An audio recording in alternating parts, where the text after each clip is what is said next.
बहुत समय पहले उज्जैन नगरी में एक महान राजा राज करते थे। उनका नाम था भर्तृहरि। वे बहुत न्यायप्रिय, बुद्धिमान और शक्तिशाली राजा थे। उनके राज्य में लोग सुखी और संपन्न रहते थे। कहा जाता है कि राजा भर्तृहरि महान राजा विक्रमादित्य के बड़े भाई थे। राजा भर्तृहरि को अपनी रानी पिंगला से बहुत प्रेम था। वे रानी पर बहुत विश्वास करते थे और उनके बिना एक पल भी रहना पसंद नहीं करते थे। अमर फल की कथा। एक दिन एक महान साधु राजा भर्तृहरि के दरबार में आए। वे राजा की सेवा और दान से बहुत प्रसन्न हुए।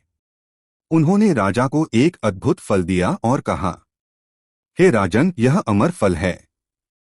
जो इसे खाएगा वह हमेशा जवान और अमर रहेगा। राजा भर्तृहरि ने सोचा कि यह फल उनकी प्रिय रानी पिंगला को मिलना चाहिए। उन्होंने वह फल रानी को दे दिया। लेकिन रानी का मन किसी और पर था। उसने वह फल अपने प्रिय सेनापति को दे दिया। सेनापति ने वह फल अपनी प्रिय नर्तकी को दे दिया और वह नर्तकी सोचने लगी कि इस फल का असली हकदार राजा ही है, इसलिए उसने वह फल वापस राजा को दे दिया। जब राजा भर्तृहरि को यह बात पता चली तो उनका दिल टूट गया। मोहमाया का त्याग।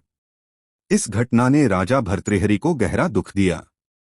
उन्हें समझ आ गया कि संसार का प्रेम और मोह स्थायी नहीं होता। उन्होंने सोचा, यह संसार झूठा है, यहाँ सब कुछ नश्वर है। तब उन्होंने अपना पूरा राजपाट अपने छोटे भाई विक्रमादित्य को सौंप दिया और खुद संन्यास लेकर साधु बन गए। गुरु गोरखनाथ से भेंट। संन्यास लेने के बाद राजा भर्तृहरि की मुलाकात महान योगी गुरु गोरखनाथ से हुई। गुरु गोरखनाथ ने उन्हें योग और ध्यान का ज्ञान दिया। भर्तृहरि ने कठोर तपस्या की और एक महान योगी बन गए। धीरे धीरे लोग उन्हें भर्तृहरि नाथ के नाम से जानने लगे। भर्तृहरि की गुफा। कहा जाता है कि उज्जैन में आज भी भर्तृहरि गुफा है, जहां उन्होंने कई वर्षों तक तपस्या की थी। लोग आज भी वहां दर्शन करने जाते हैं और उन्हें एक महान संत के रूप में याद करते हैं। भर्तृहरि ने अपने जीवन से लोगों को कई महत्वपूर्ण बातें सिखाईं। संसार का धन और प्रेम हमेशा स्थायी नहीं होता। सच्चा सुख भक्ति और ज्ञान में है।